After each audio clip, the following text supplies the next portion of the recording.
The Boss Husband. Credit to the author. 851 hanggang 60. Ang mga pangalan po na nandito ay galing sa mga name generator. Kaya kung meron man pagkakatulad sa mga pangalan ng totoong tao o lugar, ito ay tunay na hindi sinasadya. Ang kwentong ito ay rated SPJ. Striktong patnubay sa mga walang jowa. Ito ay bawal din sa bata at matatandang walang asawa. Si Sheila ay tahimik sa karamihan at pagdating sa bahay, tumakbo siya sa kanyang silid at nilock ang pinto. Ipinalagay ni Justin na pagod lang siya pagkatapos ng mahabang araw ng trabaho at pinili na huwag magdalawang isip tungkol dito. Noong una ay binalak niyang kausapin si Marian, ngunit nilock din ito ang kanyang pinto na pinipigilan itong makakuha ng pagkakataon. Walang pagpipilian si Justin kundi maghintay hanggang bukas ng umaga. Kinaumagahan, sumikat ang araw mula sa ilalim ng abot tanaw at nagliwanag sa kalangitan. Ang mga residente ng Stonegate ay nagsisimula ng gumising at simulan ang kanilang araw. Kung ikukumpara sa mataong lungsod, medyo tahimik ang Paradise Villa dahil sa geographical na lokasyon nito. Dahil ito ay halos tinitirhan ng mga mayayaman. Ang mga nag-eehersisyo sa umaga ay pawang mga matatanda. Ang malawak na lugar na nakapalibot sa lawa ay nilagyan ng lahat ng uri ng kagamitang pang-sports para sa mga taong nakatira sa mga villa at condominium sa malapit. Isang payat na figure ang nag-jogging sa kalsada na natatakpan ng matataas na puno. Si Marian iyon ay nakasuot ng puting sports shirt na may light gray na pantalon na nagjo-jogging mula sa bahay.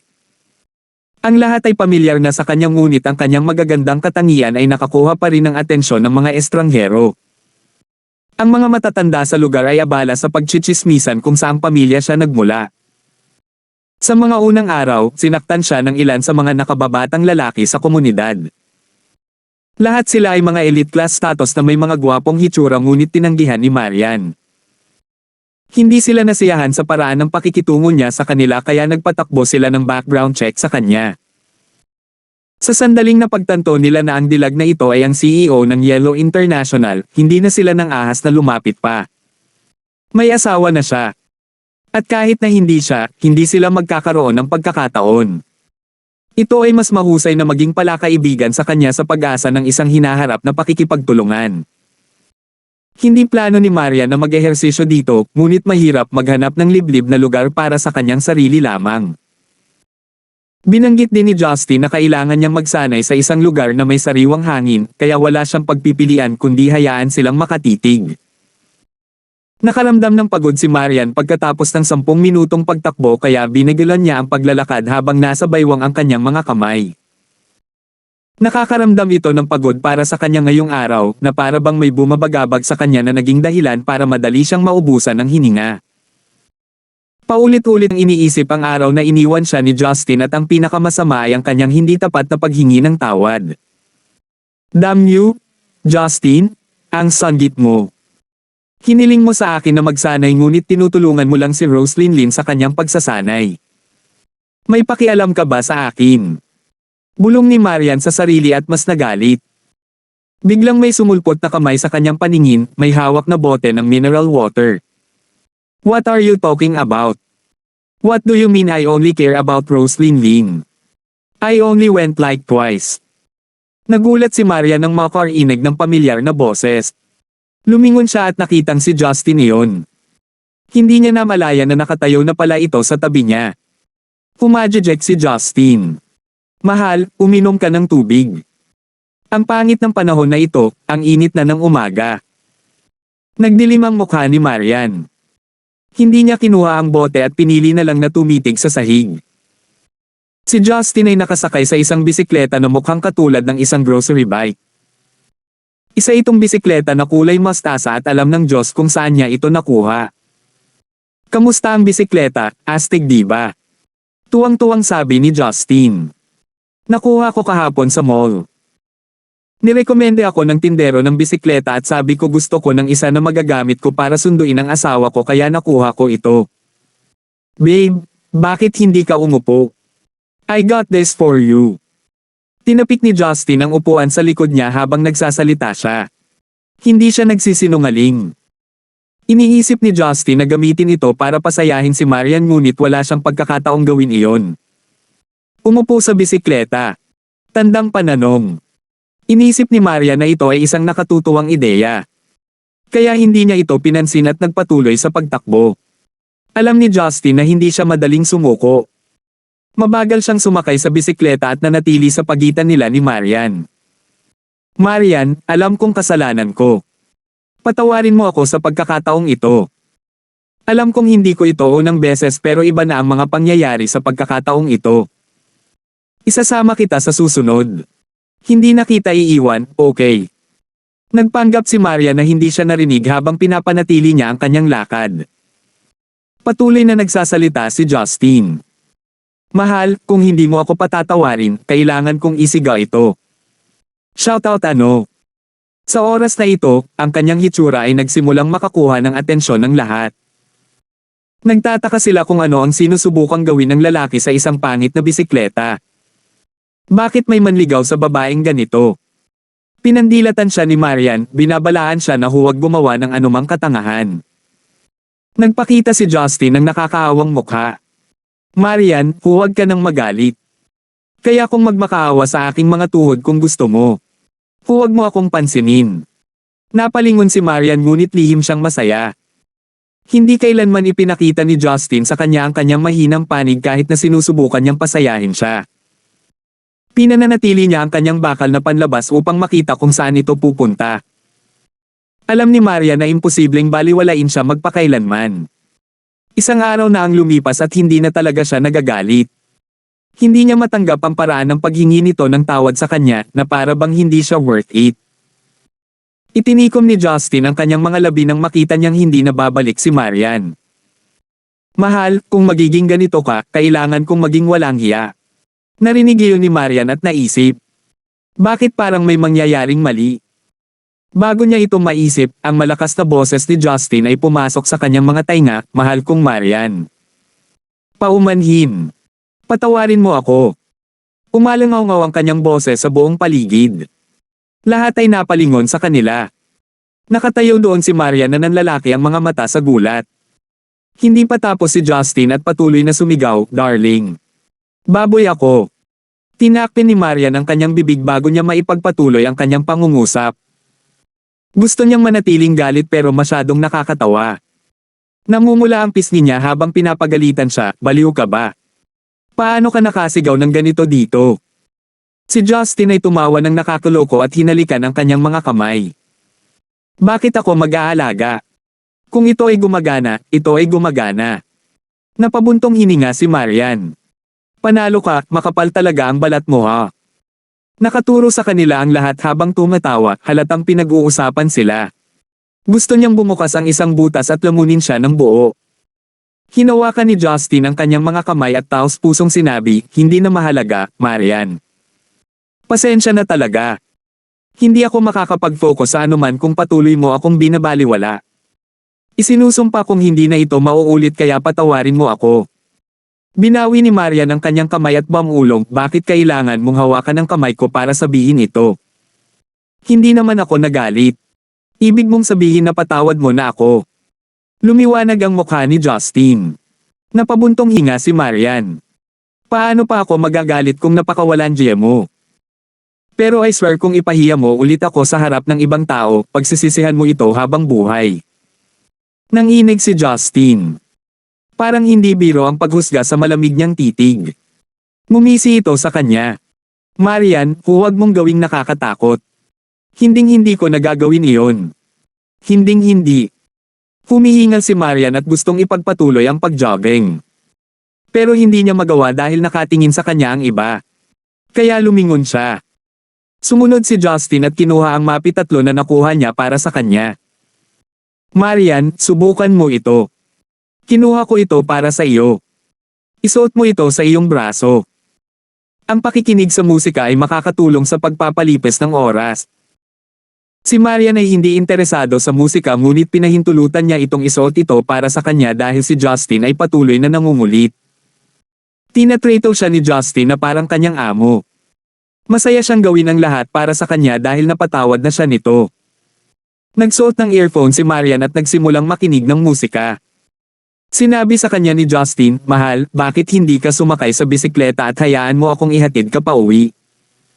Nagpatuloy si Marian sa pakikinig ng musika na parang hindi niya narinig. Inalis ni Justin ang kanyang earphones at sinabing, masyado bang maingay? Sabi ko pauwiin na kita. Gamitin natin itong bisikleta para sa layunin nitong minsan lang. Naisip ni Marian na mukha siyang bata na nakahanap ng bagong laruan at hinihiling niyang laruin niya ito. Tumanggo siya, ayokong bigyan siya at ibinalik ang kanyang earphones. 852. Ito ay uri ng kaakit-akit para kay Marian dahil ito ang kanyang unang pagkakataon na nakikinig ng musika gamit ang isang MAPI 3. Nasa sabik si Justin na makitang ganap na natutupad ang kanyang plano nang pumayag siyang gawin iyon. Nang makasakay si Marian, nagsimula siyang umikot pabalik sa direksyon ng kanilang tahanan. Ang simoy ng hangin sa umaga ay humahaplos sa kanilang mga mukha na nagdulot ng nakaka-relax na kapaligiran. Tumingin si Justin sa likod at nakitang nakikinig ng musika si Marian habang nasa backseat ang kanyang mga kamay. Marian, kailangan mong yakapin ang bewang ko. Delikado. Hindi siya marinig ni Marian dahil sa musika. Nakayuko ang ulo niya kasabay ng beat. Biglang bumilis si Justin na may ngiti. Huminto siya bigla pagkatapos magbisikleta sa maikling distansya. Hindi napigilan ni Marian na sumugod at yamakap sa baywang ni Justin dahil sa pagkawalang galaw. Nakasuot lang siya ng manipis na cotton t-shirt kaya nang umusad siya ay dumampi ang dibdib niya sa likod niya. Si Justin ay hindi kamukha nito, ngunit ang kanyang mga kalamnan ay inukit at mahusay na tinukoy. Para itong iskultura. Alam kaagad ni Marian na sinadya ito ni Justin ngunit ayaw niyang bumitaw matapos hawakan ang mainit nitong katawan at matitigas na kalamnan. Nanunokso ito sa kanya kaya niyakap niya ito ng kinakabahan habang nahihiya. Asawa ko siya. Deserve ko siyang yakapin. Sabi ni Marian sa sarili. Ngunit alam niyang sinasadya ni Justin. Ayaw niyang ma-proud siya kaya tinanggal niya ang earphones niya, planong pagalitan siya. Tuwang-tuwa si Justin na nagtagumpay ang kanyang plano. Pakiramdam niya ay lumulutang siya sa hangin nang maramdaman niya ang malambot na sensasyon sa kanyang likod. Weirdly enough, hindi siya na-arouse dito. Iniisip niya ang taong nasa likod niya, isang taong nakasama niya ng mahigit 1 taon. Nakasakay sila sa iisang bisikleta laban sa hangin, pabalik sa kanilang tahanan. Isang bahay na puno ng mga miyembro ng pamilya na naghihintay sa kanilang pagdating. Hindi ito isang bagay na inakala niyang magiging posible para sa kanya dahil sa kanyang nakaraan. Wala pang babae noon na makapagpaparamdam sa kanya ng kapayapaan. Hindi niya namamalayan na bumulong, salamat. Narinig ito ni Marian nang tanggalin niya ang kanyang earphone. Nagulat siya noong una ngunit napagtanto niyang para sa kanya agad iyon. Marian, alam mo ba na lahat ng uri ng babae sa buong mundo ay nakilala ko mula sa murang edad? Noong una, nakita mo ako bilang isang magandang mukha lamang. Kung hindi dahil sa katotohanan na ikaw ay katulad niya, hindi ako nag-aalala sa iyo at hindi kita pinakasalan. Ang sanggit mo talaga. Bihira kang ngumiti at palaging malamig ang ugali sa mga nasa paligid mo. Kahit na ginawa mo, para sa iba o para sa iba. Sipsipin mo ang mga gawaing bahay at hindi masarap ang luto mo, pero nagkukunwari pa rin akong nag-e-enjoy. Kapag wala kang trabaho, lagi kang nanonood ng Korean drama habang hindi ako pinapansin. Hindi ka pa marunong mag-makeup pero kunwari hindi mo kailangan. Hindi ka marunong magmahal at natatakot ako sa tuwing ikaw ay. Ang sip-sip mo sa pagkanta at pagsayaw. Isa pa, lagi kang natatakot na maaga ng iba ang mga bola ng malagkit mo na parang mana mula sa langit. Hindi ko mahuhulaan kung ano ang iniisip mo sa likod ng maling isipan mong iyon kahit na mahigit 1 taon na tayong kasal. Bukod sa itsura mo, wala talagang dahilan para pakasalan kita. Ang hirap mong pakisamahan. Sa totoo lang, marami pa akong naiisip na ibang babae na magiging mas mabuting asawa para sa akin. Patuloy na nagsasalita si Justin, paminsan-minsan ay ngumingiti ng nakakaloko. Kinagat ni Marian ang kanyang mga ngipin sa likod niya. Tumulo ang luha sa kanyang mga mata, nagbabantang bumagsak ang kanyang mga pisngi. Nakaramdam siya ng mali sa sinabi nito ngunit hindi niya alam kung ano ang sasabihin. Grabe ba talaga ang sip-sip ko? At saka, hindi naman sa hindi ako marunong mag-makeup. Hindi ko talaga kailangan. Natawa si Justin saglit at saka bumantong hininga. Pero, Ikaw ang parehong taong humila sa akin mula sa aking nakaraan at naglagay sa akin sa isang bagong daan sa buhay. Ngayong naiisip ko ito, parang tanga ko na sinundan ka ng ganyan. Hindi ko alam kung ano ang nangyari sa akin. Para akong nalasing sa isang gamot na tinatawag na Marian at parang hindi ito matitinag. Mahal, yakapin mo ako ng ganito, alam kong hindi ako laging nahihirapan sa ating buhay. Alam kong hindi kita laging nahihirapan sa buhay natin. Isa pa, dapat alam mo na lagi akong nasa likod mo kapag lumingon ka sa likod. Salamat sa pagbibigay mo sa akin ng pangalawang pagkakataon sa buhay. Tumulo ang luha sa pisngi ni Marian matapos marinig ang kanyang mga sinabi. Binitawan niya ang kanyang kamay para kuskusin ang kanyang mata habang bumubulong, bakit mo ba ako pinapagalitan gayong mahalaga ako sa iyo, Ham? Nanigas si Justin at nanginginig ang kanyang mga kamay dahilan para manginig ang bisikleta. Hoy! Anong ginagawa mo? Niyakap siya ng mahigpit ni Marian. Biglang nagpreno si Justin at matigas na tumalikod na may maputlang mukha. Marian! Akala ko hindi mo ako maririnig. Pinipigilan ni Marian ang kanyang pagtawa habang dinampot ang kanyang earphones at iwinagayway ito. Ang mga kanta ay hindi lahat na maganda. Kumaibat ang mga labi ni Justin. Kung gayon. Ano? Ano ang narinig mo? Walang pag-aalinlangan na sinabi ni Marian, narinig ko ang lahat. Sabi mo malamig ako, sip-sip ako sa paggawa ng mga bagay-bagay na hindi ako maamo at isip bata. Kilala mo na yata ako ha? Naramdaman ni Justin na parang sinuntok siya sa bituka. Babe, hindi ko sinasadya. Makinig ka lang sa mga magagandang sinabi ko. Ang conclusion ay ang galing mo. Nanlamig ang mukha ni Marian. Stop talking and cycle. Hindi ba tayo uuwi? Napalunok si Justin at tumango. Napahilamos siya sa mukha at nagpatuloy sa pagbibisikleta. Paano niya ito hinayaang mangyari? Todong ngiti si Marian habang nakatingin sa kanya ng may pagmamahal. Huminga siya ng malalim at inisip na mas sariwa ang amoy ng hangin. This time, kusang pumulupot ang mga braso nito sa bewang niya. Nanigas si Justin ngunit nakahinga ng maluwag pagkaraan ng ilang segundo na puno ng init ang kanyang mga mata. Nang malapit na sila sa bahay, nakita na ni Justin ang isang Audi A8 at isang Mercedes-Benz SL550 sa loob, bukod pa sa Bentley ni Marian at sa sarili niyang BMW X6. Sumimangot si Justin. Bakit ba kasi ang aga-aga may bisita tayo? Ang iyong dapat ay walang iba kundi ang mag-asawang Yuan. Napagtanto din iyon ni Marian nang papalapit sila. Naguguluhang tanong niya nang makita nila ang mga sasakyan, hobby, X6 is yours, right? Nakita ko ito noong umalis ako ng bahay. Oo. Tumango si Justin. Ang ibang mga sasakyan ay sa ibang tao. Nakikilala mo ba sila? Umiling si Marian. Natarante rin siya at tinanong siya, ano ang nangyari sa iyong M3? Mayroon akong mas mahusay kung gusto mong magpalit. Bakit magmaneho ng BMW? Nagkibit balikat si Justin. Kinuha ko sa iba. Sumabog yung M3, nakalimutan kong sabihin sa'yo. Napasimangot si Marian sa kanyang mga sinabi at mamulong, huwag kang magkibit balikat na parang wala lang. Alam kong malakas ka ngunit ang pagsabog ay hindi maliit. Palagi mong inilalagay ang iyong sarili sa panganib at nag-aalala kami dahil doon. Awkward na ngumiti si Justin at hihingi sana ng tawad nang lumabas si Yuna ng bahay na may seryosong ekspresyon sa mukha.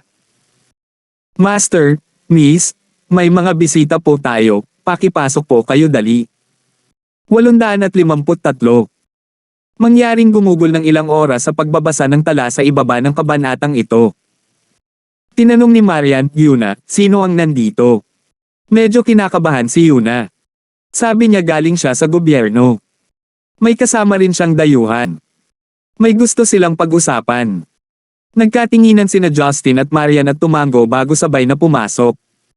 Ang unang taong nakita nilang nakaupo sa sopa ay ang ama ni Didi, si Peter. Siya ang kalihim ng komite ni Stonegate.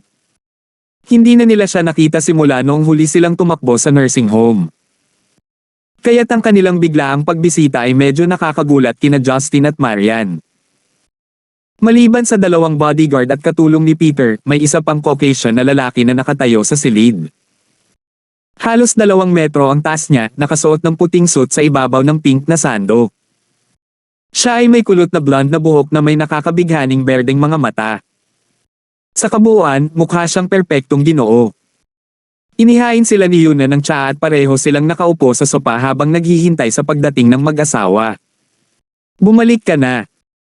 Humihingi kami ng paumanhin sa aming biglaang pagbisita, maingat na wika ni Peter na alam ang pagkakakilanlan ni Justin.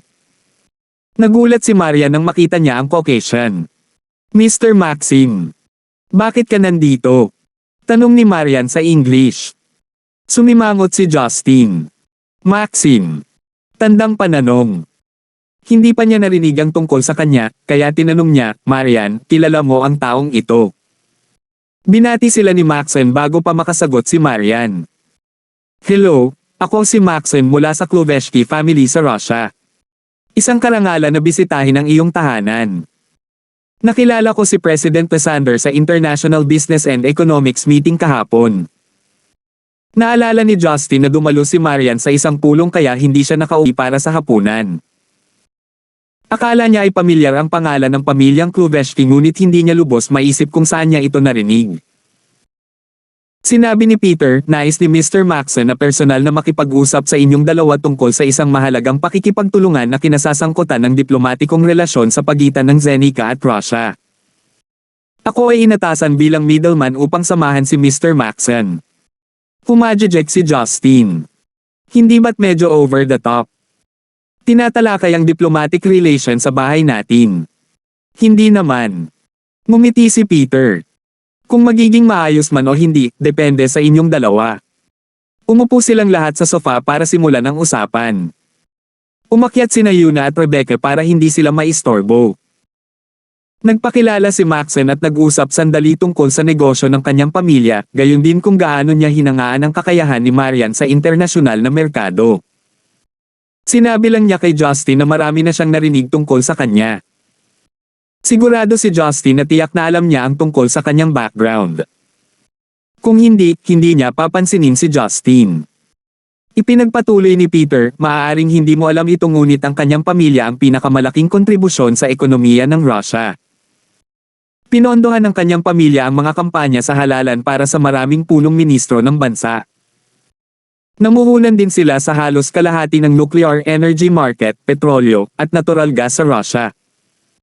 Gayunpaman, nagpapatakbo sila sa ilalim ng lihim na lihim kaya hindi alam ng marami ang kanilang impluensya. Nagulat si Maria nang marinig ito. Hindi niya alam na ang lalaking kakakilala niya kahapon ay may ganoong kalawak na background. Ang Russia ay napuno ng iba't ibang mga mapagkukunan ng enerhiya. Ang pakikipagtulungan sa pamilyang may hawak ng nagkokontrol na interes ay magpapabaliw sa iba pang internasyonal na kumpanya. Dagdag pa, ang isang oligarko ng negosyo sa isang kapitalistang bansa ay tiyak na magkakaroon ng kapangyarihang gumawa ng desisyon na makakaimpluwensya sa mga relasyong diplomatiko. Walang binanggit si Mr. Maxon tungkol sa pakikipagtulungan kay Yelo sa pagpupulong kahapon. Bakit ang biglaang interes? Tanong ni Maria na may pagkamausisa. Siya ay palaging nasisiyahang makipag-usap tungkol sa negosyo. Napangiti si Maxon na medyo nahihiya. President Lysander, ang aking panukala ay nauugnay sa aking background. Hindi ko nais na ihayag ito sa pangkalahatang publiko sa ngayon. Nagulat si Maria nang marinig iyon at tahimik niyang hinintay ang susunod niyang sasabihin. Uminom si Maxon ng kanyang tsaa at sinabing, sana ay tapusin ng Yellow International ang kontrata kay Princess Jane. Nanginginig ang mga kamay ni Justin sa kanyang sinabi. Nagpatuloy si Maxon, pumunta ako sa Stonegate para kay Jane. Si Jane ang aking mapapangasawa at ang aming kasal ay itinatag sa pamamagitan ng isang desisyon na ginawa ng pamilya Rothschild at Kluveshki. Ngunit dahil sa hindi pagkakaunawaan, kinuha niya ang alok mula kay Yellow at pumunta sa Stonegate upang takasan ang aming kasal. Ito ay isang kahihiyan sa aming pamilya at sa maharlikang pamilya ng Wales upang maipatuloy namin ang aming kasal.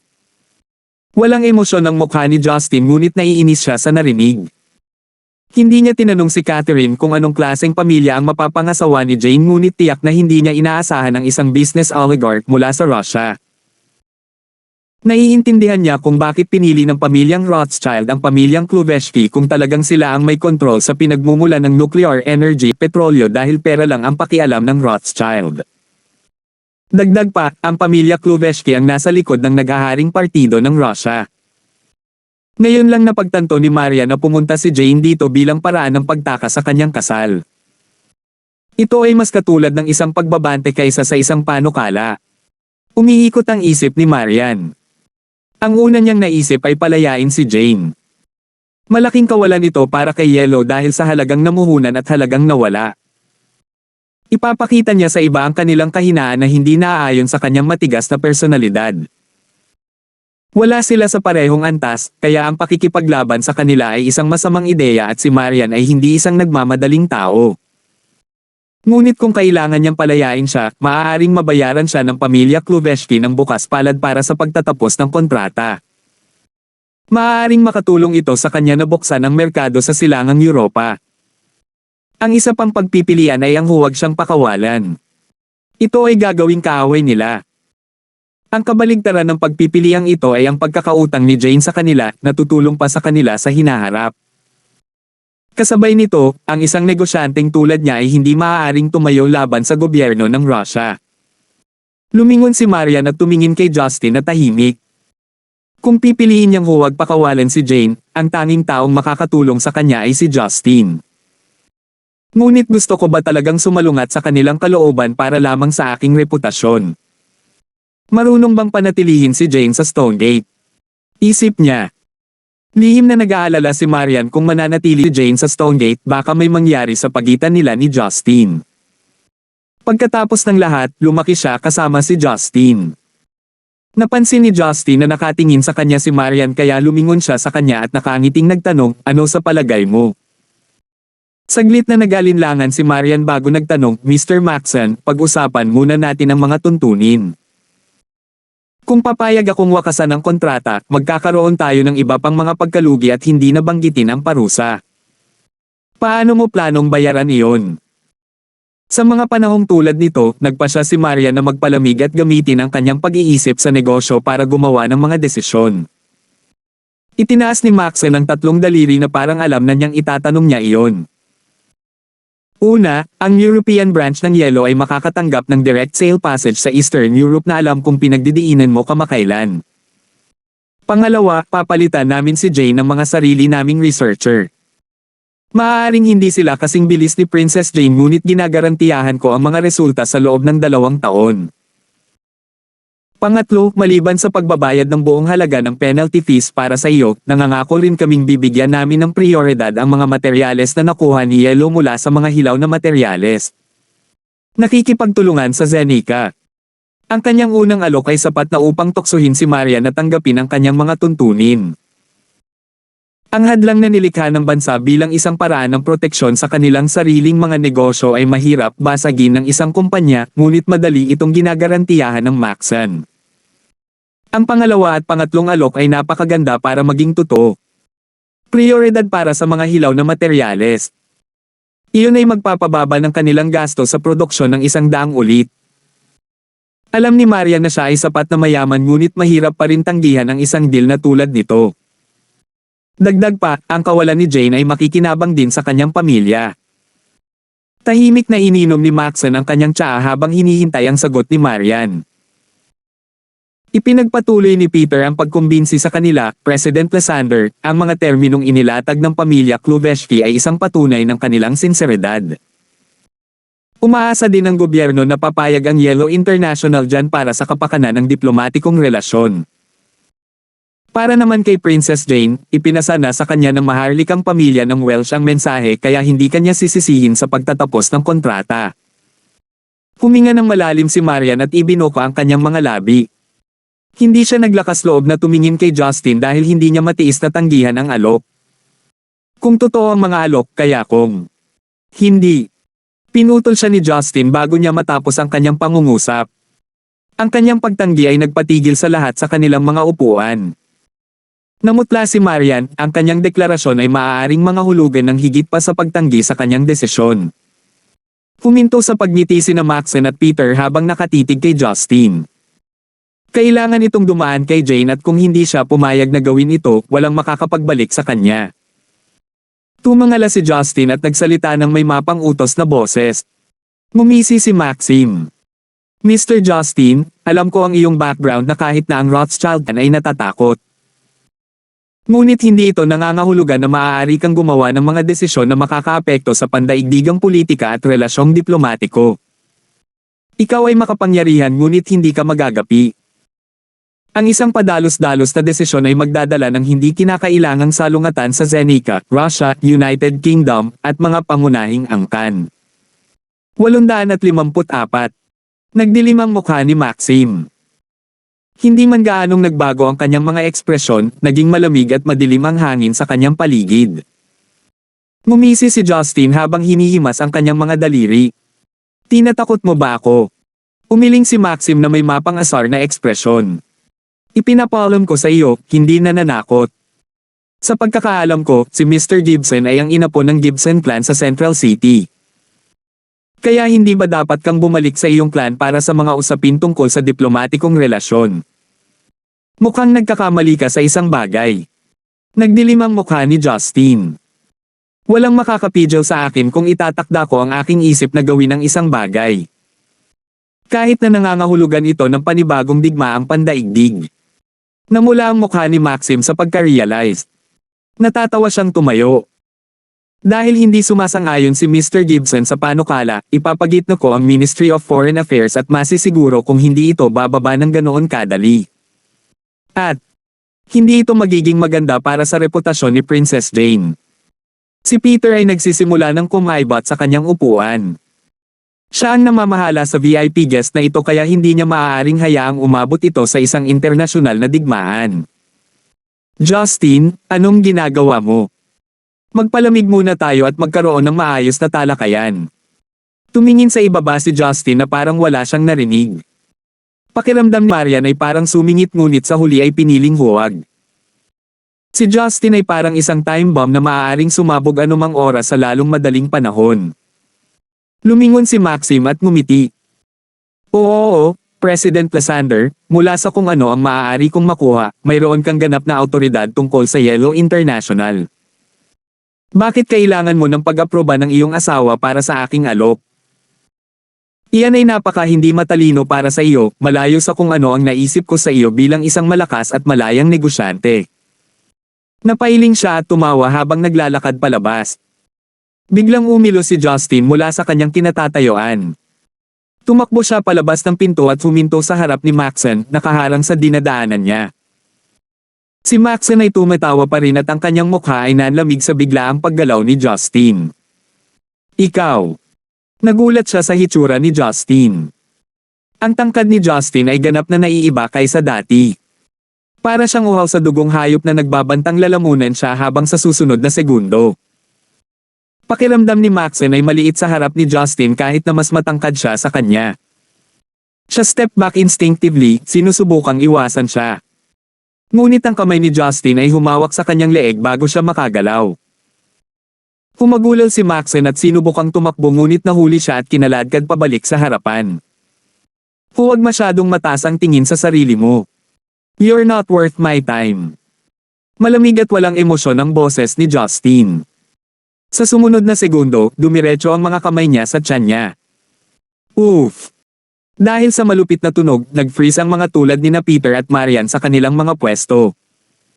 Ang kamay ni Justin ay lumabas mula sa kanyang likod. Napilipit pa ito mula sa loob palabas. Kitang-kita ang bituka at gulugad ni Maxon para makita ng lahat.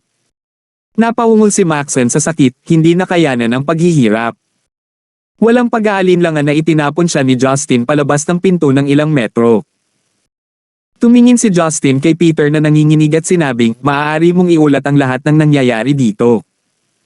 Bumalik ka sa akin kung magkakaroon ka ng anumang problema. Si Marian ay nauutol mula sa likuran. Ang proposal ang huling bagay na nasa isip niya ngayon.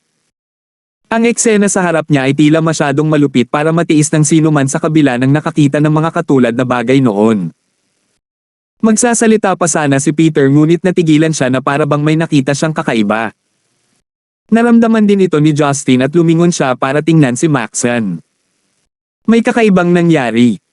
Ang kanyang sugat ay gumaling, kasama na ang kanyang balat, laman, at mga organo. Ang ilan sa mga labi sa kanyang organ ay tinanggal sa kanyang katawan at gumawa ng mga bago. Bumantong hininga si Maxen. Namumula ang kanyang mga mata at sa pagbukas ng kanyang bibig, makikita ang mga pangil. Ang lakas mo talagang hindi ka panipaniwala, Pluto. Ngumiti ng masama si Maxen. May pumasok sa isip ni Justin nang makita niya ang healing power at pangil ni Maxen na iba sa isang vampira. Oo. Naaalala ko na ngayon. Mga Wolverine, ang mga inapo ng White Wolf. Ang pamilya mo ay ang royal family ng mga Wolverine. Ikaw ay isang Wolverine. Nagulat si Justin. Tumawa si Maxim. So ano? Hindi na tayo nabubuhay sa Middle Ages. Tinutulungan natin ang mga nakaraang pinuno sa Russia, simula kay Catherine the Great. Kami ang mga hari ng silangang Europa. Daranasin ng Zeneca ang mga kahihinatnan ng iyong mga aksyon. Pagkasabi nito, nawala si Maxen sa isang iglap. Nagpa siya si Justin na huwag siyang habulin kahit na napakadali niyang nagawa. Ang kakayahan sa pagpapagaling sa sarili ng mga Wolverine bilang karagdagan sa kanilang mga pambihirang pisikal na kakayahan at kasanayan sa pakikipaglaban ang dahilan kung bakit sila ay kapantay ng mga vampira sa loob ng maraming siglo. Ang mga Wolverine ay maaaring muling buuin ang kanilang mga katawan hanggat ang kanilang mga puso ay nananatiling buo. Dagdag pa, ang mga Wolverine ay hindi natatakot sa sikat ng araw, hindi katulad ng mga vampira. Wala sa alinmang panig ang maaaring manalo kahit na matapos ang mga siglo na naging dahilan upang hindi bigyan ng pansin ng mga Wolverine ang Dark Council na pinamumunuan ng mga vampira. Siyempre, madali sana siyang pinatay ni Justin ngunit ang paggawa nito ay magdudulot lamang ng mas maraming problema kaysa sa mabuti. Ang buong pangyayari ay napakabigat para sa isang normal na tao tulad ni Peter. Bumigay na ang kanyang mga paa habang nakaupo sa sahig, puno ng pagkalito ang kanyang mga mata. Lumapit si Justin at sinabing, huwag kang mag-alala, hindi ka nila sisisihin para dito. Iulat mo lang ito ng eksakto sa nakita mo. Nanatili si Peter saglit at umalis kasama ang kanyang mga bodyguard matapos bumantong hininga at umiling kay Justin. Kailangan niyang i-report agad ang pangyayaring ito sa kanyang mga nakatataas. Naglakad si Justin sa kusina at hinugasan ang mantsa ng dugo sa kanyang mga kamay bago bumalik sa sala. Nakaupo si Marian sa sopa na may pagkagulat na ekspresyon. Lumapit si Justin at umupo sa tabi niya. Nakita mo kung ano ang ginawa niya. Kahit na hindi ko maintindihan ang dahilan ng kanyang pamilya sa likod ng pagpapakasal niya sa isang Wolverine, hindi ako maaaring umupo at hayaan na mangyari iyon. Lumingon si Marian. Ganyan ba talaga ang iniisip mo? Natahimik si Justin, hindi alam kung paano siya sasagutin. Isang mapait na ngiti ang pinakawalan ni Marian. Alam ko. Alam kong hindi mo papakawalan si Jane kapag tinanggihan mo ang alok. Alam mo ba kung gaano kakalupit, ginagawa mo iyon sa harap ko? I'm sorry, walang magawang sabi ni Justin. Alam ko na kahit anong sabihin ko ay walang magbabago pero nangako ako kay Jane na walang pipilitin sa kanya na gawin ang anumang ayaw niya. Kasabay nito, bumaba sina Rebecca at Yuna nang mapansin nilang tumigil na ang kaguluhan.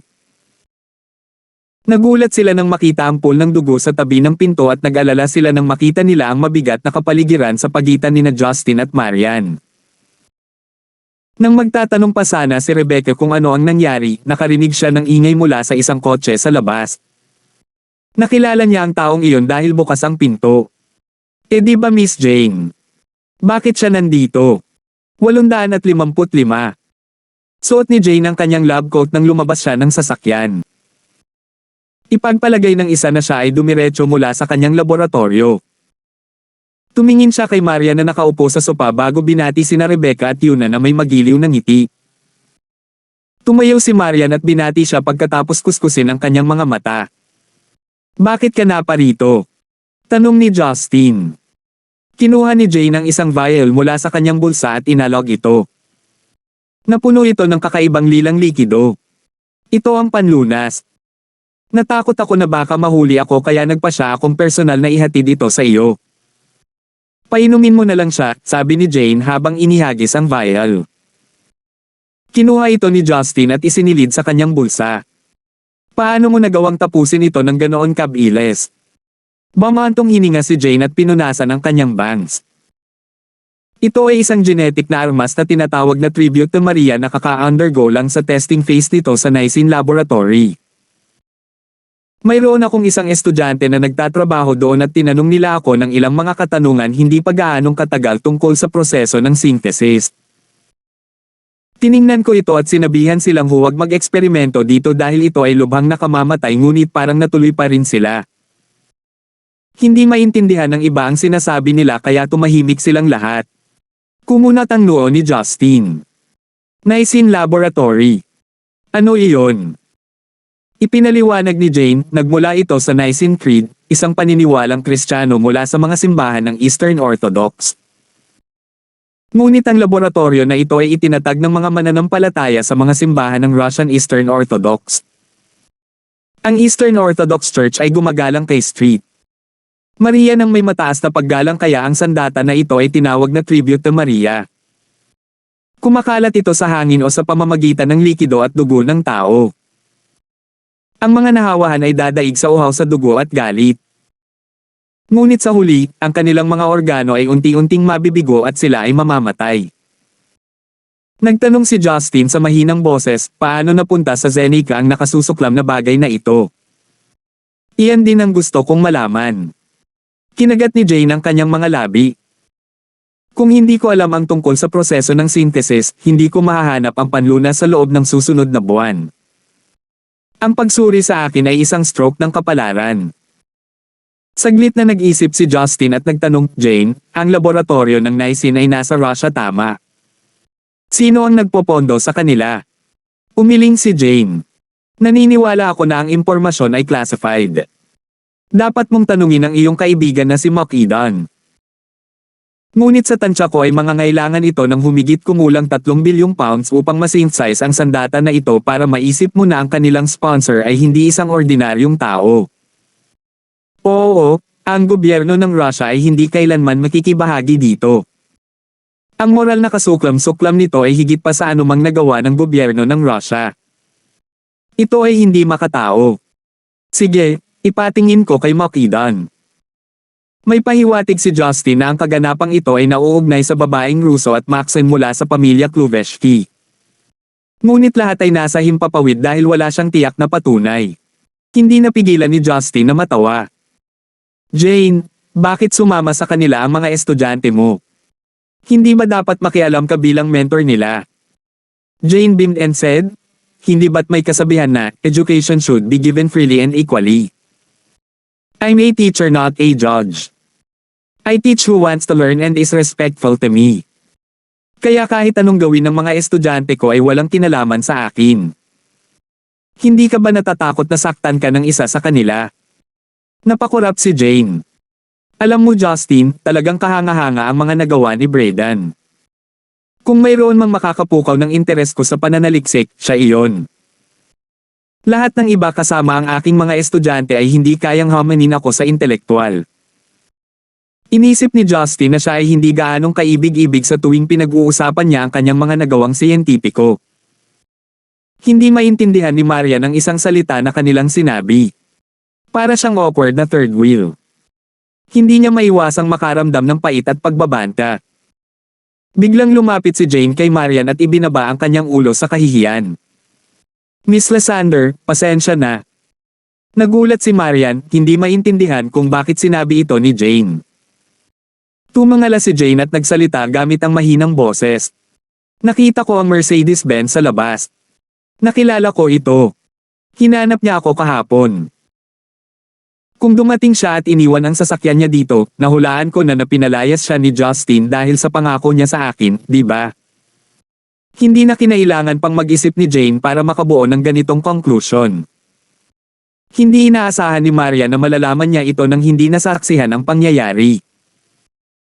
Magdaramdam sana si Marian kay Jane kung hindi niya binanggit ang paksa, ngunit nang makita niya ang sakit sa mga asul na mata na iyon, hindi maiwasan ni Marian na makaramdam ng sama ng loob para sa kanya.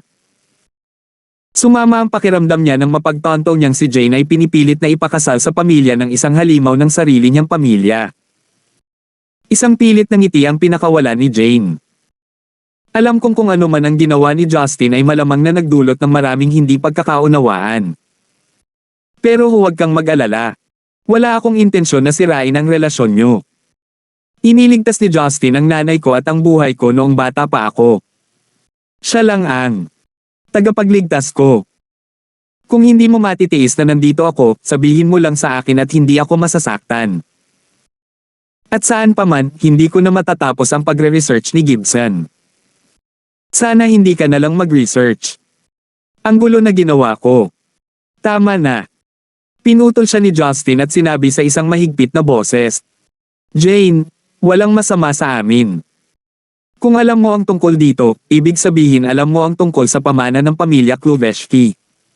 Damn it. Hindi ako magagalit kung ang mga vampira. Pero ang mga Wolverine. Plano ba nilang pakasalan ka ni Maxen at manganak ng halimaw? Nabaliw na ba si Catherine? Paano siya papayag dito? Umiling si Jane. Huwag mo siyang sisihin. Ang kasal na ito ay pinalaki ng Rothschild clan. Ang Kluveshki family ay nagsupply ng maraming oilfield at bulk amount ng armory sa murang halaga. At saka, hindi ako nagkaroon ng manliligaw kaya hindi na sila makapaghintay pa. Wala na ang nanay ko dahil nakadepende ang royal status namin sa Rothschild clan. Kalokohan.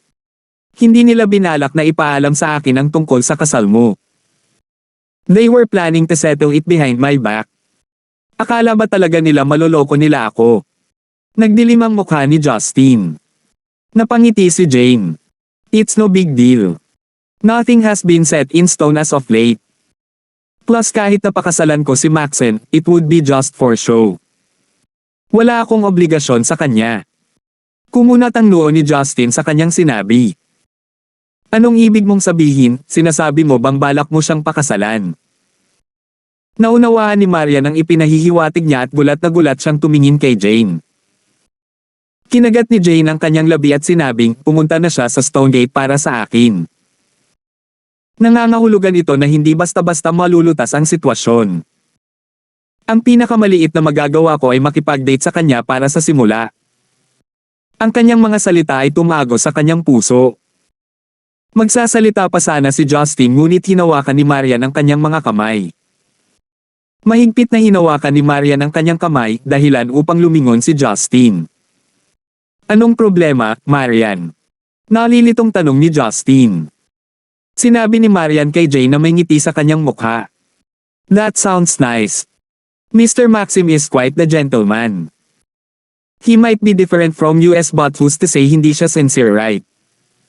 Natigilan si Justin. Pinagsama-sama niya ang dalawa at napagtanto na gusto niyang iwan ni Jane ang Stonegate ng tuluyan.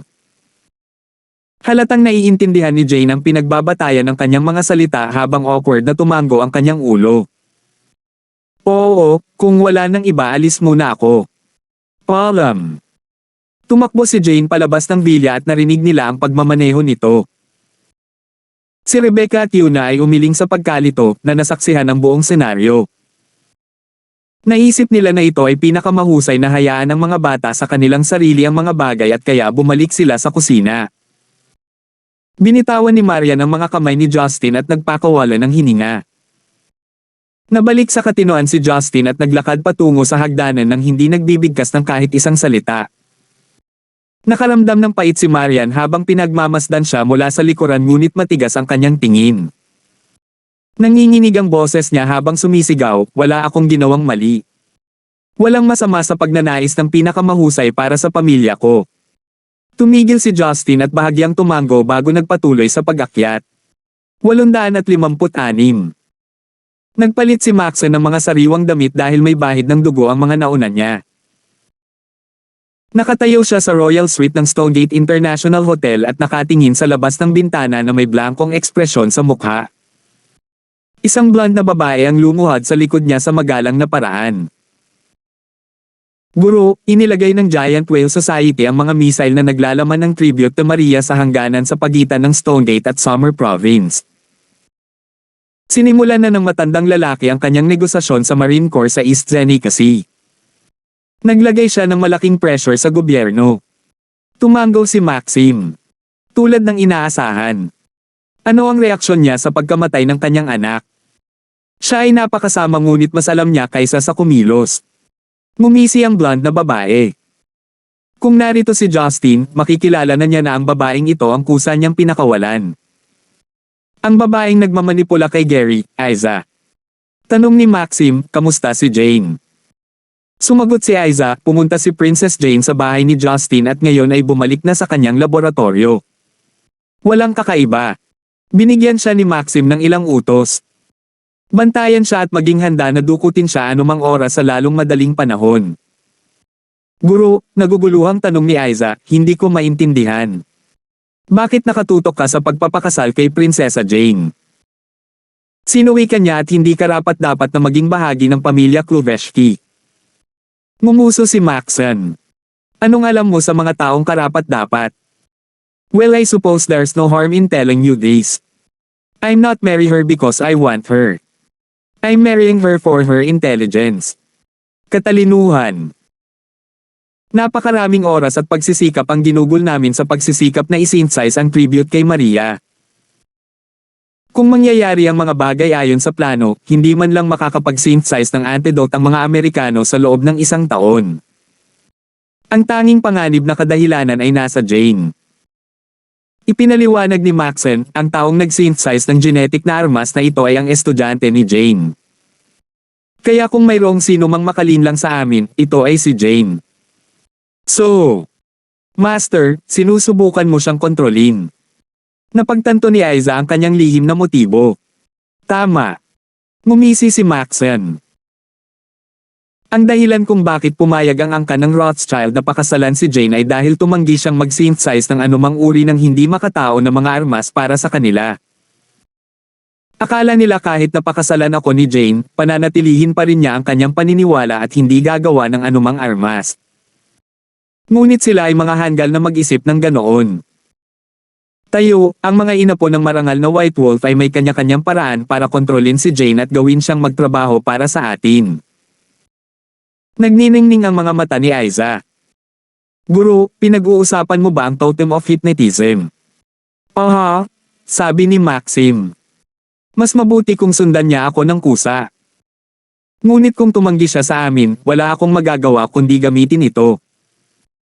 Kahit na ito ay makasira sa aming relasyon sa United Kingdom. Nag-aalalang tanong ni Aiza, paano naman si Justin?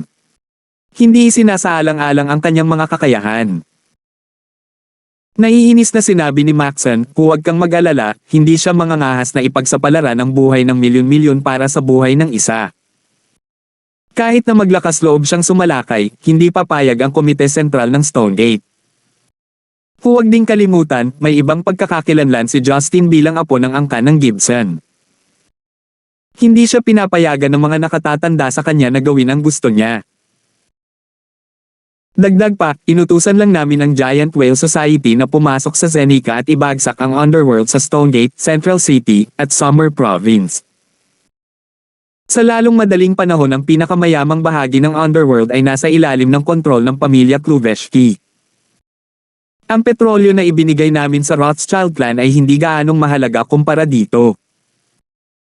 At saka, sa Giant Whale Society bilang aming kumpay, walang sino man ang maghahinala sa amin. Ngumisi si Maxon. Napuno ng pananabik si Aiza. Congratulations, Master. Kapag nagtagumpay ang planong ito, magiging minahan ng ginto ang Southeast Asia. Mapapabagsak natin ang mga hanggal na vampira ng Dark World. Hindi nasisiyahang sinabi ni Maxon, mga vampira. Ang mga bulok na nilalang na iyon ay karapat-dapat na ibagsak. Tayo, ang mga lobo ang maghahari sa mundo. Napuno ng paghanga ang mga mata ni Aiza, ngunit naninigas ang kanyang mukha at bigla siyang sumigaw na tila may naalala siyang mahalagang bagay. Nako! Master! May nakalimutan akong i-report. Spill, casual na sabi ni Maxim. Sabi ni Aiza na may nanginginig na boses, maaaring binigyan ni Gary ng kaunting doses ng tribute kay Maria ang isang binata sa pagtatangkang ibagsak ang Green Dragon Society at Red Thorn Society. Dinala siya ni Justin. Sa tingin mo, dinala siya ni Justin kay Jane. Ano? Biglang tumalikod si Maxon at sinipa ang dibdib. Lumipad pabalik si Aiza at tumama sa pader ng malakas na kalabog. Go! Investigate this. Kung talagang dinala niya siya kay Jane, paalisin mo siya ngayon. Gamitin ang lahat ng resources na kailangan mo. Huwag mo siyang bigyan ng pagkakataong mag-synthesize ng antidote. Pool ni Maxim. Si Aiza ay umubo ng dugo habang gumagapang palabas ng silid. Sa kabilang banda, si Justin ay nasa kanyang silid na hindi alam ang balak laban sa kanya at sa kanyang mga kaibigan. Naglaan siya ng ilang oras upang ayusin ang kanyang mga iniisip. Hindi siya nagalit o hindi nasisiyahan sa pinili ni Marian. Ginawa lang niya ang sa tingin niya ay nararapat. Kung tutuusin, siya ang ugat ng problema. Ipinatawag ni Justin ang si Eagles upang ipasa ang antidote kay Murphy bago magkaroon ng mali. Pagkatapos noon, nakipag-ugnayan si Justin kay McEdan at pinaimbestigahan niya ang sponsor ng Nissin Laboratory. Kasabay nito, inatasan niya si Hanya mula sa Yamato Sect na imbestigahan ang relasyon sa pagitan ng Giant Whale Society at ng pamilyang Kluveshki. Pakiramdam ni Justin ay parang na-miss niya ang isang mahalagang bahagi. Nasapo niya ang kanyang noo nang mapagtanto niya kung ano iyon, nakalimutan niya ang tungkol sa kaligtasan ni Jane. Kung makakapunta si Maxen kay Stonegate para sa kanya, mapipilitin din niya itong alisin. Kaya nagpadala si Justin ng isa pang 2 ahente mula sa Sea Eagles upang protektahan si Jane. Makalipas ang kalahating oras, nakatanggap si Justin ng tugon mula sa McEdan. Umiinom ng alak ang kalbo habang binabasa ang report. Your Majesty Pluto, hinanap ng ating mga tao ang background info sa Nissin Laboratory sa pamamagitan ng KGB system. Ang founder ay isang scientist na tinanggal mula sa KGB. Siya ay bahagi ng hindi makataong genetic weapon research project at ang gobyerno ng Russia ay natatakot na mahuli ng ibang mga bansa at pinaalis siya upang takpan ang kanilang mga track. Ngunit ang pamilya Kluveshki ay nagligtas sa kanya at nag-alok ng proteksyon. Naisip ng KGB na hindi nito malalagay sa panganib ang bansa at hindi sila handang lumaban sa mga inapo ng White Wolf. Kaya't pinili ng KGB na umatras at itinatag ang laboratorio ng Nissin. 2 sa kanila ay mga estudyante ni Princess Jane. So sinasabi mo na ang Kluveshki family ang sponsor. Ngumisi si Justin. Hinaplos ni McEdan ang kanyang tiyan at dumighay. Oo, ngunit dahil ang laboratorio ay nasa ilalim ng pagbabantay ng pamilya Kluveshki, walang sinuman ang talagang nakakaalam kung ano ang nangyayari doon. Kung sila ay talagang gumagawa ng genetically enhanced na mga armas, tayo ay maiiwan na walang pagtatanggol. Maliban na lang kung ginawa ni Jane ang antidote bago nila mailabas ito, tama ba? Napagtanto ni Justin. Tumanggaw si McEdan. Damn it! Your Majesty Pluto, mukhang hindi sinsero ang pamilya Kluveshki sa kanilang kasal. Nag-aalala sila na masisira ni Princess Jane ang kanilang mga plano. Galit na galit si McEdan. Nagdilim ang mukha ni Justin. Mabuti ang ginawa mo. Ngayon, kailangan kong hanapin mo ang kanilang base ng operasyon at ipasa ang impormasyon kay Sauron. Namula si McEdan. Iyong kamahalan Pluto, sinisimulan mo ba ang isang pag-atake? Paano mo hahayaan ang lalaking luya na iyon na gawin ang kawili-wiling gawaing ito? Pagtutol. Sinabi ni Justin, ang iyong mga nasasakupan ay hindi magkakaroon ng pagkakataon laban sa mga lobo. Hindi sila katugma sa kanilang mga kakayahan sa pakikipaglaban at pagbabagong buhay. Ngunit ang Sea Eagles ay maaaring hindi rin manalo. Kahit na ang mga elite mula sa pamilya ng vampira ay walang pagkakataon laban sa mga maharlikang inapo ng White Wolf. Bulong ni McEdan. Napangiti si Justin. Kung hindi sila makakarating, ako na mismo ang pupunta. Para sa mga straggler, bahala na ang expendable unit ng Zero. Ipadala ang Red Along ito sa kanila sa ngalan ni Jane. 857. Nanginig si McEdan nang marinig ang pangalang expendable. Ngumiti siya ng pilit at sinabing, kamahalan Pluto, mas galit ka sa inaakala ko. Akala ko hindi ka naaabot ng ganito. Dapat naghanda sila para sa pinakamasama sa sandaling na pagpasyahan nila na si Jane ay isang piraso lamang ng chess sa kanilang laro ng digmaan. Nagtanong si McEdan dahil sa pag-usisa, kamahalan Pluto, ano ang iyong huling layunin? Tumanggaw si Justin bilang tugon. Yung Maxen na lalaki, mukhang may balak siyang pakasalan si Jane. Pero paano niya gagawin iyon kung walang pamilya? Tumutulo ang malamig na pawis sa noo ni Makidan habang tumatango siya. Isang bilog na mesang kahoy ang nakatayo sa gitna ng meeting room sa Central Committee na matatagpuan sa Central City. 4 na tao ang nakaupo sa paligid nito. Sila ay sina Gilmore Nigel, Motion Lee, Gavin Gibson, at Zygmunt Dawson ayon sa pagkakabanggit. Si Gilmore ang pinakabata sa kanila kung saan sina Gavin at Zygmunt ang panganay. Ang bawat pinunang angkan ay pinaupo mismo sa likuran nila ang kanilang mga nasasakupan. Sa anumang ibang ibinigay na araw, sila ay pinilit na bilangin. Ngunit ngayon, sila ay ganap na walang kapangyarihan sa presensya ng 4 na lalaking ito.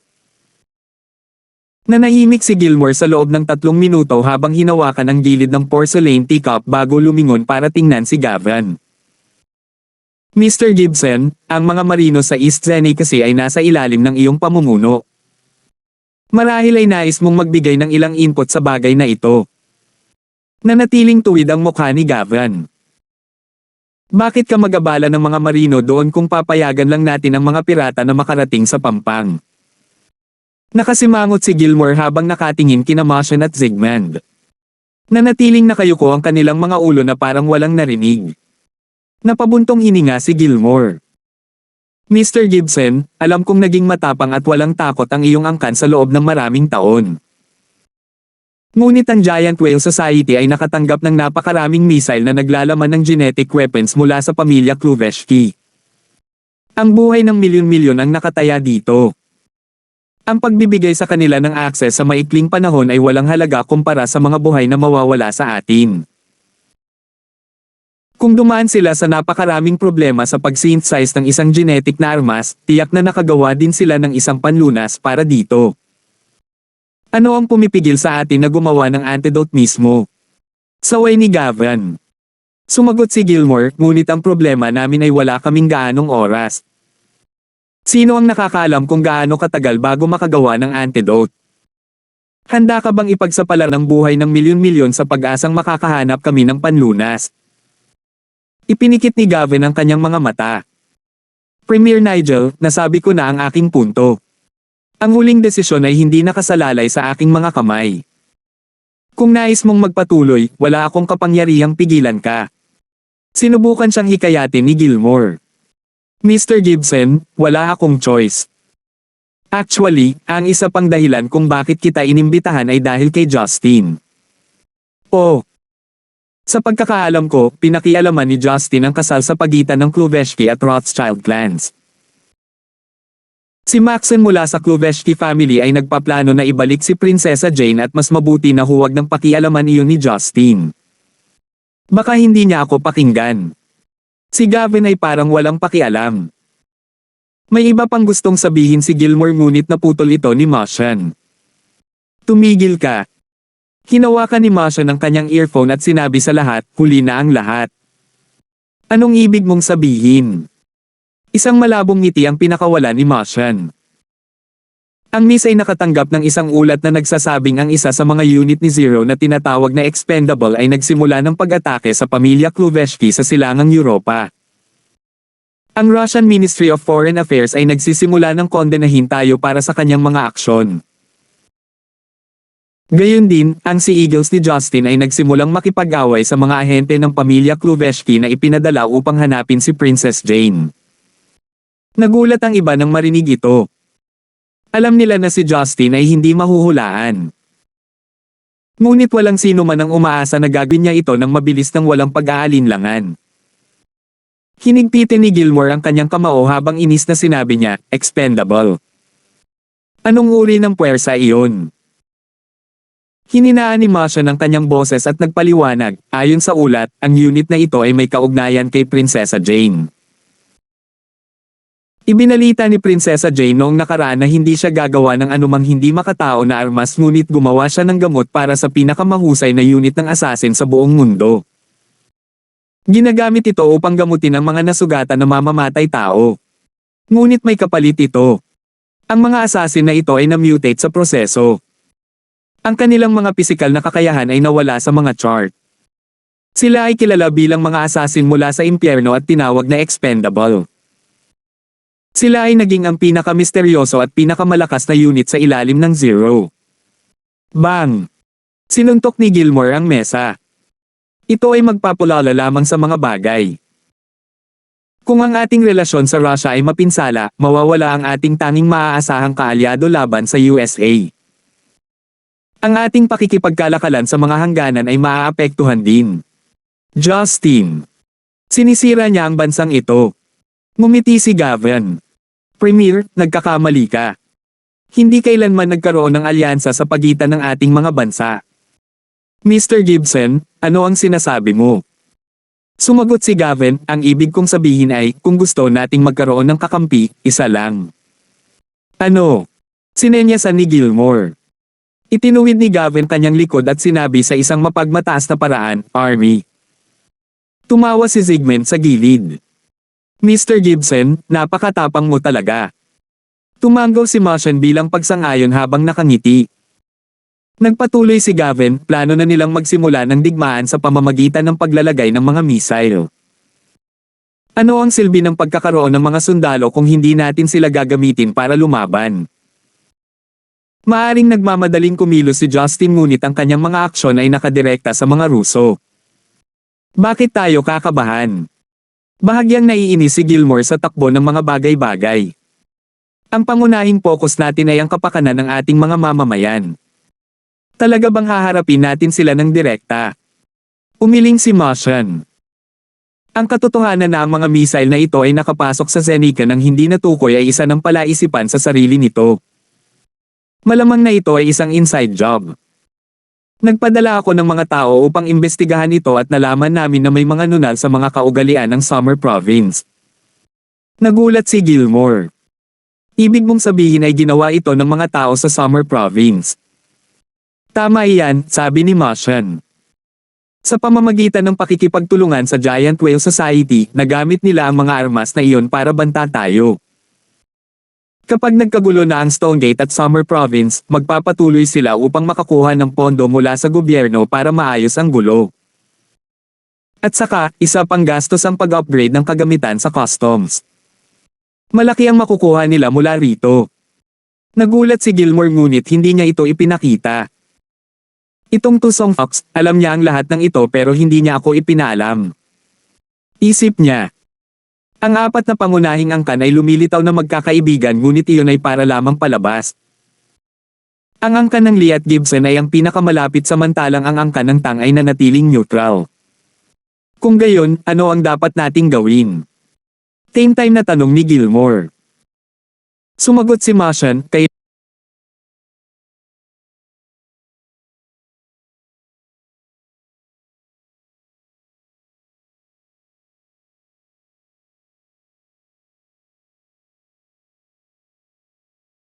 Tang or Dawson. Sumagot si Martian, kailangan lang nating alisin ang Giant Whale Society na nasa dagat. Dapat tayong kumilos ngayon kapag sa tingin nila sila ang pinakaligtas. Para sa mga missile sa pagitan ng Stonegate at Summer Province, walang mangyayari sa ilalim ng pagbabantay ni Justin. Nagtanong si Gilmore, talaga bang nagtitiwala ka sa kanya? Haha. Pumadjejek si Martian. Siya ay matalino. Kung siya ay maglakas loob na umatake, nangangahulugan ito na magkakaroon siya ng anumang bilang ng mga countermeasure sa lugar. Hindi ba siya mag-aalala sa kanyang mga manliligaw sa Stonegate kung hindi siya sigurado? Samantala, si Justin ay nasa Royal Suite ng Stonegate International Hotel. Sa ilalim ng kanyang mga paa ay isang katawan. Si Maxim yun. Dinurog ni Justin ang kanyang puso. Nanlaki ang mga mata ni Maxon sa galit. Hindi niya maintindihan kung bakit siya pinatay ni Justin at kung bakit hindi siya natatakot sa mga kahihinatnan. Sa sulok ng kwarto, may isang blonde na babae na tumutubo ang buhok sa mukha. Si Aiza ay sinaksak sa puso ng isang hindi kilalang puwersa bago siya naging isang Wolverine. Binawi ni Justin ang kanyang mga paa at sinabi kay Molan, ingatan mo ito. Mayroon akong ilang negosyo sa Russia na kailangan kong asikasuhin. 858.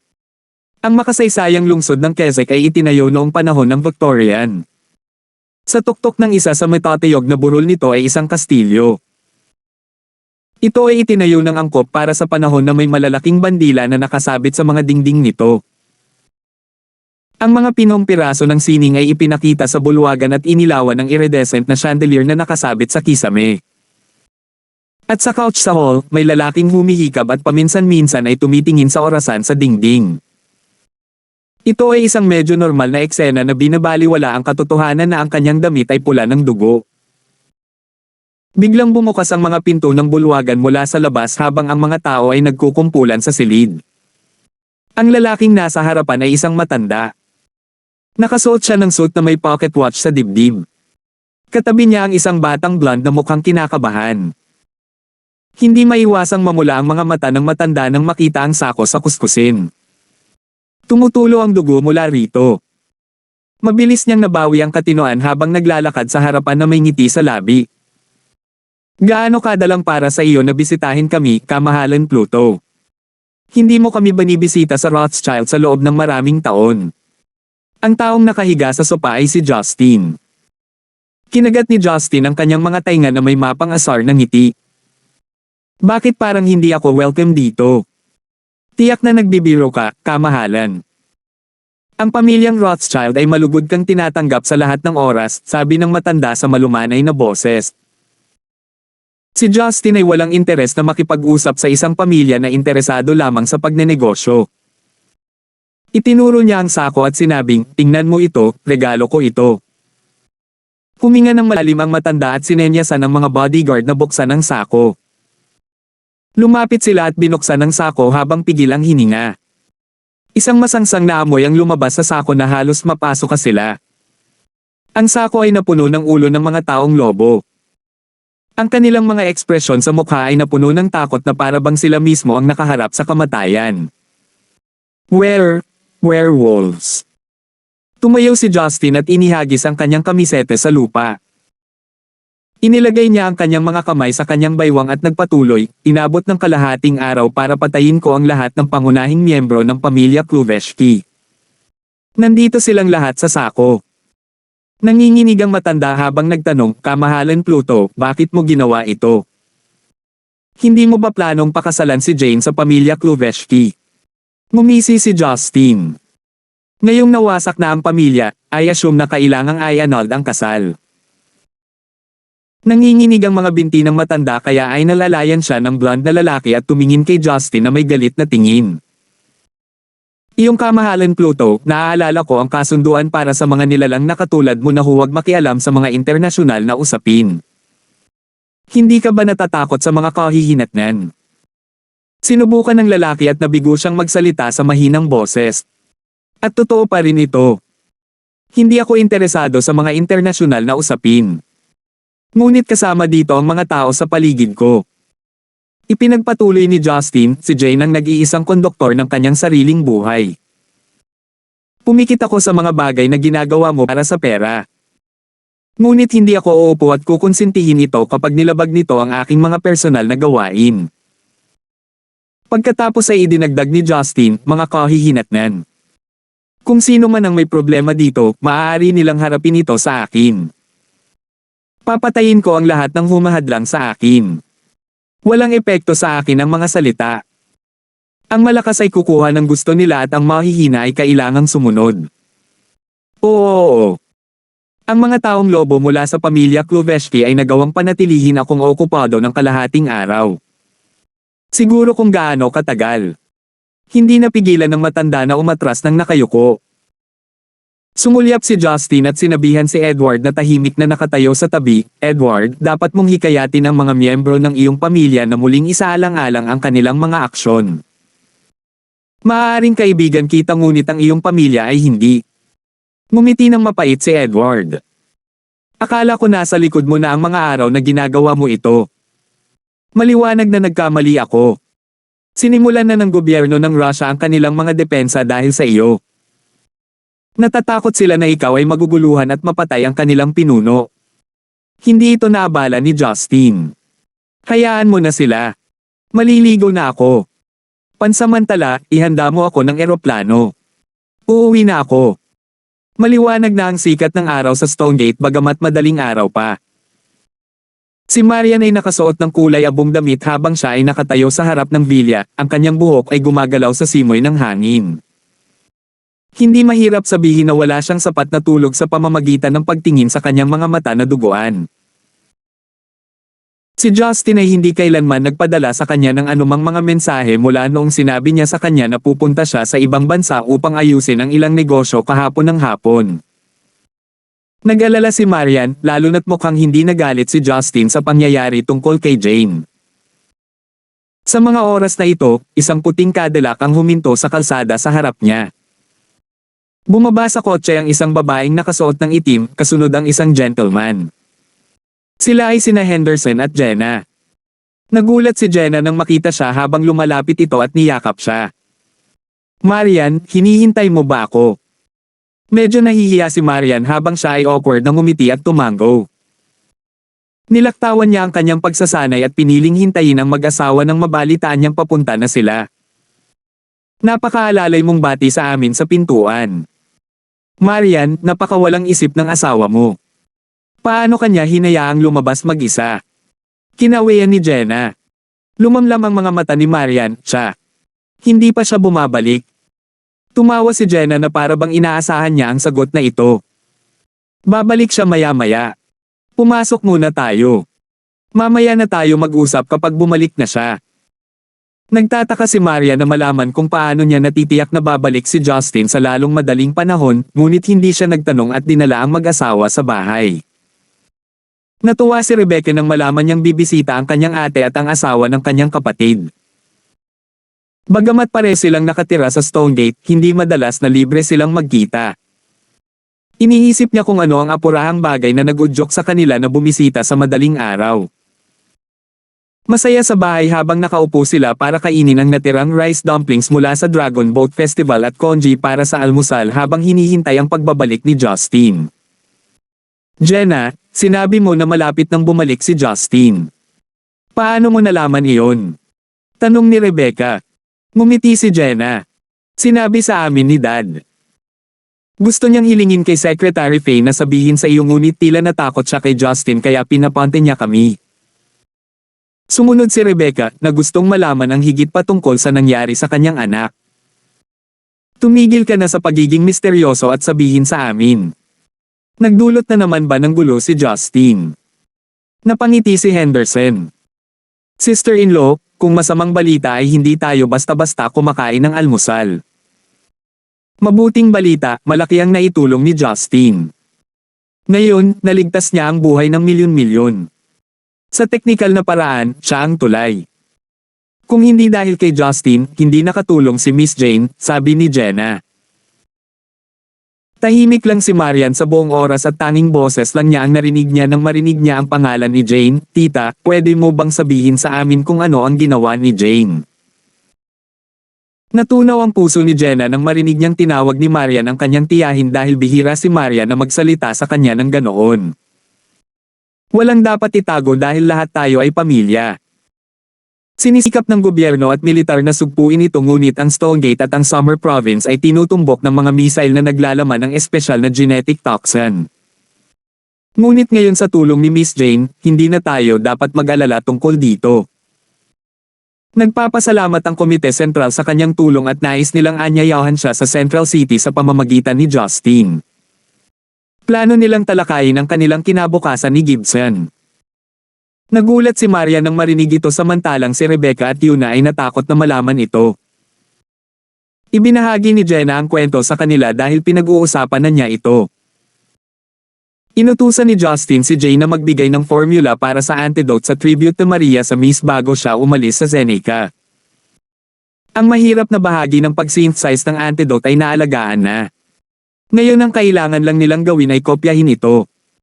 Ang pagpupugay kay Maria ay maaaring mukhang malakas ngunit mayroon itong isang kapintasan na kahinaan. Nangangailangan ito ng 3 araw upang magkabisa na nangangahulugan na ang gobyerno ay mangangailangan ng 2 araw para mas produce ang antidote. Ang lahat ng ito ay nangangahulugan na ang Giant Whale Society ay nawala ang kanilang trump card. Oye, dagdag ni Jenna. Marian, alam mo ba ang tungkol dito? Ang lalaking nakilala mo, si Maxen, ang kanyang pamilya ay naiulat na nagsasagawa ng hindi makataong mga eksperimento. Kinumpis ka ng gobyerno ang lahat ng kanilang negosyo. Kung tutuusin, sila ang nananakot sa gobyerno gamit ang sandata na ito. Sa kabutihang palad na natanto ni Justin sa tamang panahon at ipinahanda si Jane ng panlunas. Natarante si Maria noong unang ngunit naunawaan niya kaagad ang lahat ng nangyari. Nahumaling si Maxen kay Jane dahil sa masamang pagkana at hindi dahil sa gusto talaga nitong pakasalan ito. Paano ko hihilingin kay Justin na palayain si Jane at ipaalis siya ni Maxen para sa ikabubuti ko? Kung hindi napagtanto ni Justin ng mas maaga, ito ay nakapipinsala. Naisip ni Marian. Hindi maiwasan ni Marian na sisihin ang sarili. Bakit ako naging makasarili sa aking pag-iisip? Kailan ba ako naging napakababaw at makasarili? Habang tinatapos niya ang kanyang pag-iisip, narinig ang dagandong o makina ng mga sasakyan sa labas ng gate. Tuwang-tuwang bulalas ni Rebecca, ito ang kotse ni Justin. Nakabalik na siya. 850. Inabot ng ilang oras si Justin bago bumalik sa Stonegate. Akala niya ay magiging normal na umaga ang simula ng almusal ngunit hindi niya inaasahan na makakakita siya ng mga bisita sa madaling araw. Bakit ka nandito? Tanong ni Justin. Kumunat ang noo ni Rebecca at kinawian siya. Dapat mong batiin sila bilang iyong tiyahin at tiyuhin. Kinagat ni Justin ang kanyang mga labi. Lakas ng ugali. Gustong kurutin ni Rebecca ang kanyang mga tainga ngunit pinili niyang huwag nang maalala ang kanyang nakaraan. Walang pakialam sina Henderson at Jenna. Kung tutuusin, hindi sila pupunta kung hindi siya kamag-anak. Narinig nila mula sa angkan ng Gibson na nilipol ni Justin ang pamilya Kluveshki sa wala pang isang araw. Hindi nila maiwasang manginig nang makita nilang pumasok si Justin na parang ordinaryong araw lang. Gayunpaman, nakakapanatag ng loob na malaman na bahagi siya ng kanilang pamilya. Nakita ni Justin si Maria na nakatingin sa kanya na may kakaibang tingin kaya lumapit siya at maingat na nagtanong, "Mahal, anong problema? Bakit ganyan ka makatitig?" "Hehe, masaya akong makita ako, no?" Hindi makita ni Maria ng anumang anyo ng hinanakit sa kanyang mga mata. Hindi maiwasan ni Maria na kasuklaman ang sarili sa mga desisyong ginawa niya. Ibinaba niya ang kanyang ulo at sinabi sa isang hangkag na boses, "Wala lang, hindi ako nakatulog ng maayos." Alam ni Justin na may mali ngunit pinili niyang ito ng kanyang atensyon kay Jenna. "Hindi mo pa rin sinabi sa akin ang dahilan ng iyong surprise visit." Ngumiti si Jenna. "Pinapante kami ng lolo mo. Gusto ka naming purihin sa ginawa mo at pag-usapan si Miss Jane." Inulit ni Jenna ang sinabi niya sa iba kanina at pagkatapos ay tumingin kay Justin ng may pag-asa. Umupo si Justin at nagbukas ng rice dumpling. Kumagat muna siya bago nagsalita. Napakagandang plano. Nawala ang baliw nilang si Brayden at ngayon ay gusto na nilang si Jane ang pumalit sa kanya. Kahit na ang UK military ay nabigo na kumbansihin si Jane na gumawa ng mga armas. Ano sa tingin mo ang magiging mas mabuti ng Zeneca? I bet they are trying to use my relationship with her to make her stay right. Narito lamang kami upang ihatid ang mensahe. Ngunit walang bansa ang susuko kay Jane, tabi ni Jenna. Umiling si Justin. Sabihin sa matanda at sa iba pa na mananatili si Jane sa mga kadahilanang siya lang ang pumayag. Hindi siya pupunta sa Central City para tumulong sa militar. Sinubukan siyang hikayatin ni Jenna. Sigurado ka bang walang ibang paraan? Hindi na ba talaga magbabago ang isip mo? Huwag mo akong ulitin, sabi ni Justin. Pinigilan ni Henderson ang kanyang asawa bago ito makapagsalita pa. Tama na. Hindi kami pumunta dito para kumbansihin siya. Nandito lang kami para maghatid ng mensahe. Napabuntong hininga si Jenna at ngumiti sa kanya. Sige, ipaparating ko ang mensahe mo sa kanila sa Central City. Pero Justin, di ba sabi mo gusto mong bumisita sa Central City, bakit hindi ka pumunta? Tumangala si Marian, gustong malaman kung ano ang sasabihin niya. Nilunok ni Justin ang rice dumpling at sinabi sa isang walang pakialam na paraan, gusto kong ayusin ang aking mga isyu ng sabay-sabay. Kapag kumpleto na ang lahat, bibisita ako.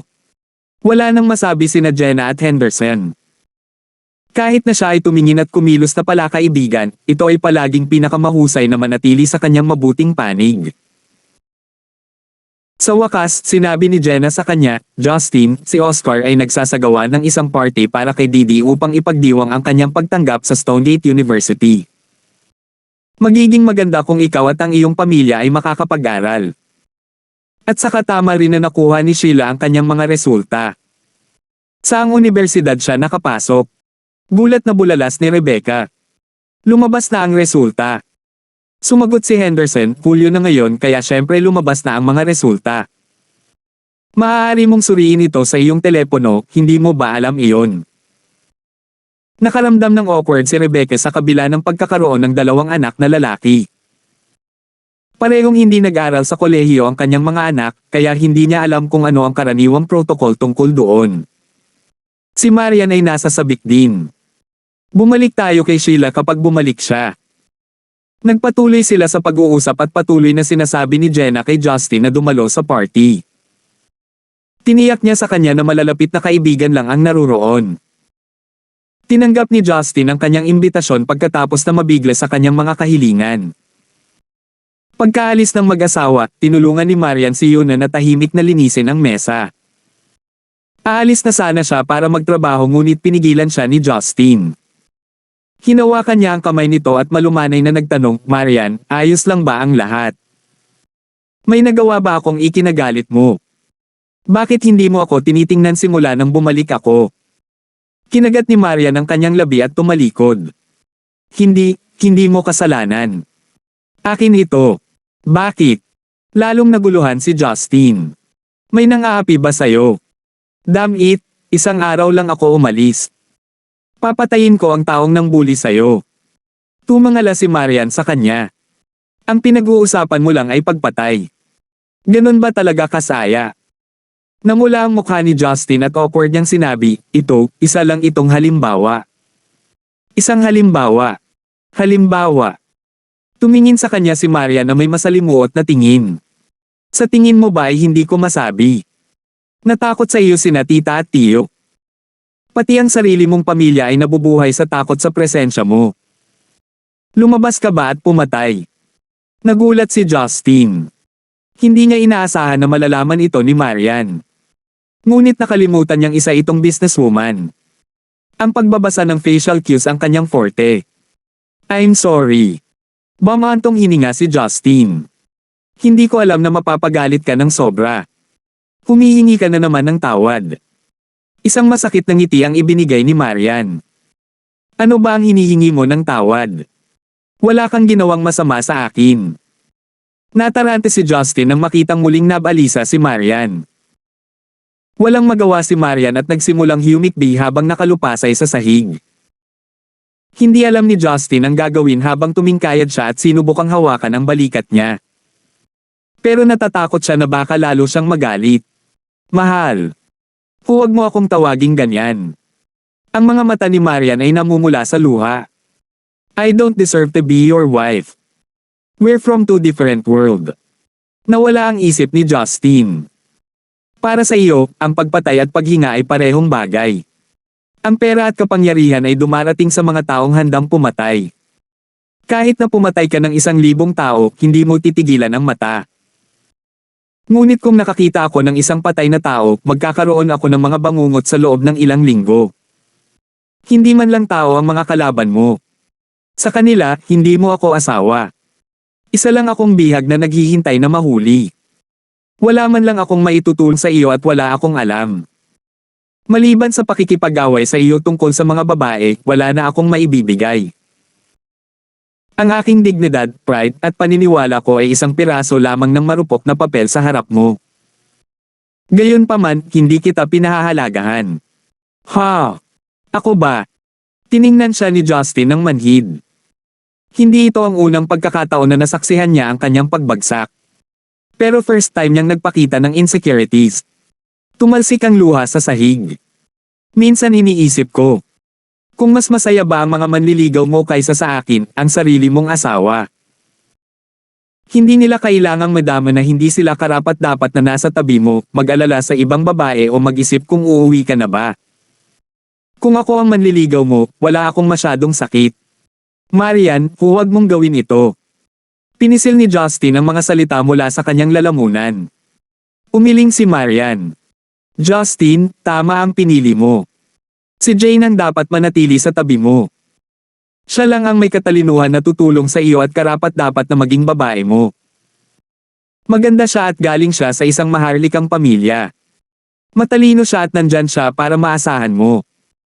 Mahal na mahal ka niya kaya isakripisyo niya ang sarili para magpakasal sa isang halimaw. Hindi siya magkakaroon ng bangungot dahil lang sa hindi mo siya mapapatay ng ibang tao o kaya ay nasa antas na. Marian. Nanlaki ang mga mata ni Justin sa galit. Anong pinagsasabi mo? 806 na po. Si Marian ay hindi naapektuhan ng galit ni Justin. Pinunasan niya ang kanyang mga luha at tumayo na may pilit ng ngiti. May karapatan kang magalit sa akin. Alam kong parang tanga pero mas gumaan ang pakiramdam ko ngayon na alam mo na. Bumagsak ang puso ni Justin nang makita niya ang malaking ginhawa sa mukha nito. Huwag kang mag-overthink. Sinabi ko sa iyo kahapon na binigyan mo ako ng bagong buhay. Paano mo pa naiisip na hindi ka karapat-dapat? Tumawa si Marian. Siguro. Siguro dahil kulang pa rin ako sa self-esteem. Aalis ako para magtrabaho. Pasensya na kung nagalit ulit ako sa iyo. Pagkasabi noon, tumalikod si Marian at naglakad papunta sa kanyang sasakyan na parang walang nangyari. Tumingin sa kanya si Justin na tulala. Sorry ha. Hindi maalala ni Justin ang huling beses na binigkas niya ang salitang iyon sa kanya. Sa katunayan, hindi niya matindaan ang oras kung kailan niya ito binigkas. Nakangiti man ito, mas masama ang pakiramdam niya ngayon kaysa noong galit ito sa kanya. Nakaramdam ng sikip ang dibdib ni Justin na parang may bomara sa pagitan ng kanyang lalamunan ngunit hindi niya ito mailabas. Matagal siyang tumayo bago naglakad patungo sa malapit na villa. Naglakad siya papunta sa pinto ng villa at pinindot ang doorbell. Isang zinang nagpakita sa intercom sa ilang sandali na may antok na mukha. Lumipat na si Joy sa villa na ito pagkatapos na lumitaw ang clone sa kanyang mansyon. Gusto niyang mas mapalapit kay Justin para makasama siya ng mas maraming oras, ngunit hindi siya makagalaw dahil wala siyang matibay na dahilan.